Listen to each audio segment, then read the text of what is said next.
La lluvia caía con insistencia sobre las calles de la ciudad. Miguel, de apenas 13 años, permanecía acurrucado bajo un puente de concreto, intentando proteger del agua su único tesoro, una mochila raída donde guardaba documentos viejos, una fotografía descolorida y una muda de ropa limpia que lavaba cada domingo en la fuente pública.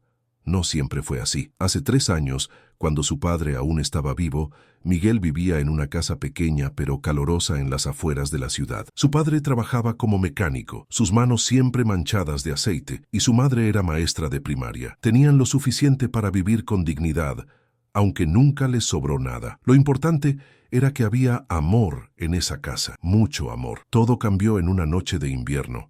El accidente en la carretera fue rápido, brutal. Un camión que perdió control, una colisión frontal, 2 vidas que se extinguieron mientras Miguel dormía en su cama, en la casa que ya no era suya. Sus tíos, que durante un tiempo lo acogieron en su hogar, no pudieron mantenerlo cuando los problemas económicos de la familia se intensificaron. Luego vino un orfanato lleno de niños traumatizados y supervisores abrumados. Miguel escapó a los 12 años, incapaz de soportar la promiscuidad y la falta de esperanza de ese lugar. Desde entonces, 3 años en las calles, 3 años aprendiendo a sobrevivir en un mundo que se vuelve más frío con cada estación. Sus manos ya no eran las de un niño, eran las manos de alguien que había aprendido a mendigar, a hurtar lo necesario para comer, a dormir en cualquier lugar donde no lo descubrieran. Su inocencia se había evaporado como el vapor de una taza de café caliente en una mañana fría. Esa mañana en particular, Miguel caminaba por el centro de la ciudad, donde los rascacielos se elevaban como monumentos a una prosperidad que para él era inalcanzable. Su estómago rugía. No había comido en casi 2 días. Solo bebía agua de las fuentes públicas y ocasionalmente conseguía restos de pan de las panaderías que cerraban sus puertas. Fue entonces cuando vio al hombre. Estaba parado frente a un edificio de vidrio y acero, mirando hacia arriba con una expresión indescriptible. Era evidente que era un hombre de significativa importancia. Su traje era impecable, sus zapatos brillaban como si fueran de espejo, y llevaba un reloj que probablemente costaba más de lo que Miguel vería en toda su vida. Pero lo que más llamó la atención de Miguel fue la tristeza absoluta que emanaba de su rostro. Era una tristeza tan profunda que incluso un niño de la calle, curtido por la adversidad, podía percibirla. El hombre se llamaba Alejandro Castellanos. Tenía 62 años, millones de dólares y el corazón más vacío que jamás haya latido. Ese edificio que miraba era su último imperio, el que le quedaba después de que sus errores, su arrogancia y sus ambiciones desmedidas lo despojaran de casi todo lo que había construido. ¿Buscas algo, joven?, preguntó Alejandro, percatándose de que Miguel lo miraba fijamente. Miguel no respondió de inmediato. Había aprendido que en la calle la desconfianza era un aliado, pero algo en los ojos de este hombre le hizo sentir que era seguro hablar. Solo observando, respondió Miguel, su voz apenas audible. Observar es un arte que pocos dominan, dijo Alejandro, girándose para mirar al niño. Vio la ropa sucia, el cabello sin cortar, las mejillas hundidas, lo vio todo. ¿Tienes hambre? No era una pregunta. Miguel asintió sin vergüenza. La vergüenza es un lujo que los niños de la calle no pueden permitirse. Conozco un lugar, dijo Alejandro. ¿Vendrías conmigo? Todas las alarmas en la mente de Miguel se activaron. No era seguro seguir a extraños, pero lo que sucedió a continuación fue inesperado. Alejandro metió su mano en el bolsillo y sacó un teléfono celular. Con los dedos rápidos de alguien acostumbrado a la tecnología, escribió algo y le mostró a Miguel la pantalla. Era su foto, su nombre, información verificable sobre él. No estaba pidiendo confianza ciega, estaba ofreciendo transparencia. Para que te sientas seguro, explicó Alejandro. Mi nombre es Alejandro Castellanos. He vivido en esta ciudad durante 40 años.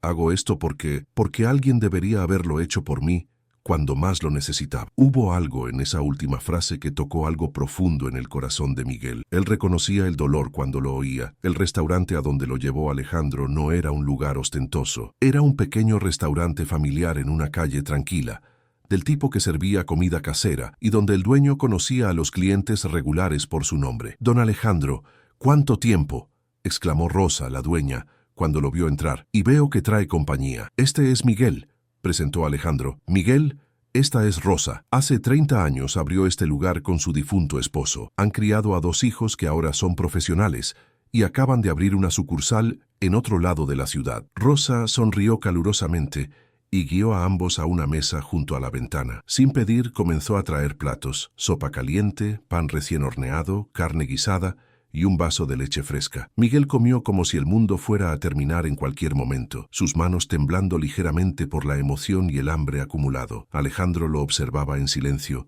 bebiendo apenas un café. «Cuéntame de ti», dijo Alejandro cuando Miguel finalmente desaceleró. «¿Cuál es tu historia?». Miguel dudó. Las historias personales eran armas en la calle, información que podía ser usada en su contra. Pero algo en la manera en que Alejandro preguntaba, con genuino interés en lugar de curiosidad morbosa, hizo que abriera su corazón. Contó sobre sus padres, sobre la noche del accidente, sobre el orfanato, sobre cómo terminó en la calle. Cuando Miguel terminó, los ojos de Alejandro estaban húmedos. «¿Sabes?», comenzó Alejandro lentamente, «yo también perdí a mis padres, pero no de la manera que los perdiste tú. Mi padre fue un hombre de negocios exitoso, pero fue exitoso a costa de todo lo demás. Trabajaba 16 horas al día. Mi madre enfermó cuando yo tenía tu edad, y él estaba demasiado ocupado con sus negocios para estar con ella en el hospital. Ella murió mientras él cerraba un trato en el extranjero». Alejandro hizo una pausa, y Miguel vio que revivía ese dolor antiguo en su rostro. «A mi padre vivió 20 años más después de eso, pero fue como si muriera el día que enterraron a mi madre.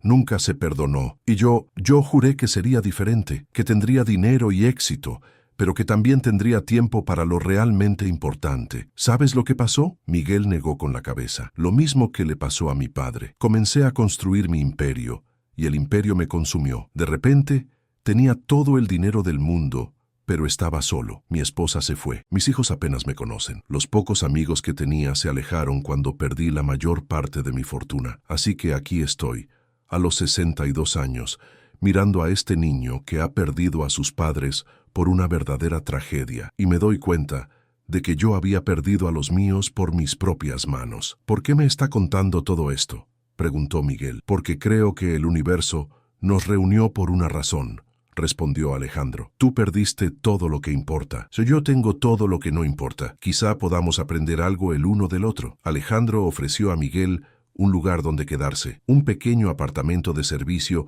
en una de sus propiedades que no estaba siendo utilizado. Miguel aceptó con cautela, pero el primer mes pasó sin incidentes. No era una situación de libertad total. Alejandro estableció reglas claras. Miguel debía ir a la escuela, debía mantener su espacio limpio, y debía pasar tiempo con él hablando. «La educación», le dijo Alejandro a Miguel durante su primer día de escuela nuevamente, «es lo único que nadie puede quitarte. El dinero se va, las posesiones se pierden, pero lo que aprendes se queda contigo para siempre». Fue difícil al principio. Miguel había estado fuera de la escuela durante 3 años. Sus habilidades de lectura estaban comprometidas. Su matemática era débil, y socialmente se sentía como un extraño entre niños que venían de hogares normales. Pero Alejandro contrató tutores, y lo que es más importante, se sentó con Miguel cada noche para ayudarle con la tarea. «No te ayudaré a encontrar las respuestas», le explicaba Alejandro. «Te ayudaré a aprender cómo encontrarlas tú mismo. Esa es la diferencia entre dar un pez a alguien y enseñarle a pescar». A lo largo de los meses, una relación se formó entre ellos. No era la relación tradicional de padre e hijo, pero era algo más. Era una relación de 2 almas que se comprendían mutuamente en sus pérdidas. Fue en una tarde de otoño, casi un año después de que se conocieran, cuando Alejandro llevó a Miguel a una sección de la ciudad que el niño conocía bien, las calles donde había vivido. «¿Por qué me traes aquí?», preguntó Miguel incómodo. «Porque hay algo que necesitas ver», respondió Alejandro. Caminaron hasta llegar a una pequeña escuela que Alejandro estaba financiando. Era un centro para niños de la calle. Ofrecía educación básica, comidas calientes y un lugar seguro para dormir. «Hace 6 meses, cuando realmente comencé a conocerte», explicó Alejandro, «me di cuenta de que hay cientos de niños como tú aquí, miles en el país, todos con historias de pérdida, todos tratando de sobrevivir. Así que decidí hacer algo sobre ello». Miguel miró alrededor, viendo a los niños estudiar, jugar, comer juntos. «¿Lo financias todo?», preguntó. «En parte», respondió Alejandro, «pero aprendí algo importante. El dinero solo no soluciona nada. Por eso también vengo aquí regularmente para hablar con estos niños, para escuchar sus historias, para mostrarles que alguien se importa. Quería que vieras esto, porque quería que entendieras algo crucial». «¿Qué cosa?». «Que tu dolor, tu pérdida, tu sufrimiento, no fue en vano», dijo Alejandro, su voz temblando. «A causa de lo que pasaste, Ahora hay 100 niños que tienen un lugar seguro donde dormir, porque lo que sufriste me ayudó a comprender de una manera que el dinero nunca podría haberme enseñado. Lágrimas corrían por las mejillas de Miguel, no lágrimas de tristeza solamente, sino de algo más profundo, la comprensión de que su dolor podía transformarse en propósito. En el segundo año que Miguel pasó con Alejandro, sucedió algo inesperado. Un hombre llegó a la puerta de la casa de Alejandro con un documento legal. Era un acreedor de Alejandro que descubrió dónde vivía. El hombre exigía que Alejandro le pagara una deuda de hace años o enfrentaría consecuencias legales adicionales. Miguel observaba a través de la puerta semicerrada cómo este hombre se llevaba cosas de la casa, personas avaluaban lo que quedaba, abogados hacían trámites. Alejandro se veía envejecido, derrotado. Esa noche, Miguel encontró a Alejandro sentado en el balcón, mirando la ciudad. ¿Qué pasará ahora?, preguntó Miguel. Perderé esta casa, respondió Alejandro, y probablemente el apartamento donde vives también. Es parte de las cosas que los acreedores pueden reclamar. ¿Es por mi culpa?, preguntó Miguel. Por cuidarme, por la escuela. No, Miguel, respondió Alejandro, es por mis propias decisiones, tomadas hace muchos años. Cada acción tiene consecuencias. A veces tardan años en llegar, pero siempre llegan. ¿A dónde iremos?, preguntó Miguel. Iremos donde necesitemos ir, respondió Alejandro. Pero hay algo que quiero que entiendas. He perdido dinero, casas, posesiones, pero lo que gané contigo vale infinitamente más. No es un intercambio justo, pero es cierto. Fue entonces cuando Miguel tuvo una idea. Fue a ver al director de su escuela, y después, con la ayuda de sus maestros, escribió una carta sobre Alejandro, sobre lo que había hecho por él, sobre el centro que había creado, sobre cómo un hombre que lo tenía todo había aprendido que nada valía nada si no tenía a quien amar. La carta fue publicada en el periódico local, y luego sucedió algo extraordinario. Personas comenzaron a ofrecer ayuda, no dinero, sino algo mejor, oportunidades, trabajos, inversiones en los negocios nuevos que Alejandro comenzó a plantear. A través de esta red de apoyo, Alejandro logró resolver sus deudas de manera mucho más manejable de lo que jamás esperó. Pero lo más importante para Alejandro no fue el dinero que recuperó, sino la lección que aprendió, que la verdadera riqueza no viene del acumular, sino del compartir, no viene de ganar, sino de dar. 5 años después de que Miguel y Alejandro se conocieran, Miguel se graduó de la escuela secundaria con honores. Alejandro, que estaba en el público, lloró de alegría. «Estoy orgulloso de ti», le dijo, abrazando a Miguel fuertemente. «Yo no habría llegado aquí sin ti», respondió Miguel. «Quizá», dijo Alejandro, «pero habría llegado en algún lugar. El carácter que mostraste en la calle, la determinación, la esperanza a pesar de todo, eso ya estaba en ti. Solo needed someone to believe in you». Miguel continuó a la universidad, estudiando administración social. Su sueño era crear programas para ayudar a otros niños que pasaban por lo que él había pasado. Y Alejandro, aunque ahora en sus 70 años, continuaba trabajando con él, compartiendo su sabiduría,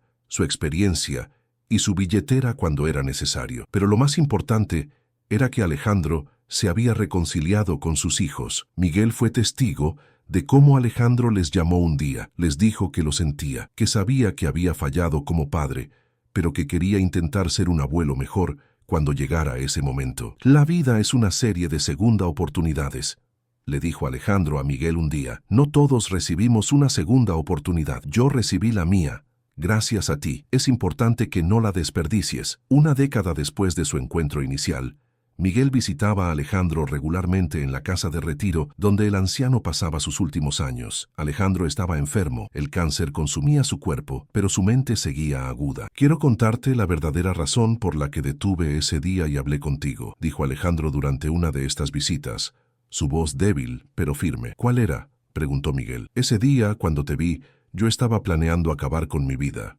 confesó Alejandro. «Creía que había fracasado completamente, que no tenía nada, que era nada. Estaba mirando ese edificio porque estaba considerando terminar con todo desde el techo». Miguel sintió que su corazón se detenía. «Pero luego te vi», continuó Alejandro, «un niño con menos que lo que yo tenía incluso en mis momentos más bajos, y aún así, tu espíritu no estaba quebrado. Vi lucha, vi esperanza, vi una razón para vivir reflejada en tus ojos. Eso me cambió, eso me salvó». «¿Lo dices en serio?», preguntó Miguel llorando. «Completamente en serio», respondió Alejandro. «Así que si alguna vez piensas que tu sufrimiento no tiene propósito, Si alguna vez sientes que tu dolor fue solo para nada, recuerda esto. El dolor, cuando es transformado por la fe y el amor, se convierte en el más poderoso catalizador para el cambio. Mi dolor me llevó al aislamiento. Tu dolor te llevó a la conexión, a la compasión, a la voluntad de ayudar a otros. Alejandro murió 3 meses después. En su testamento,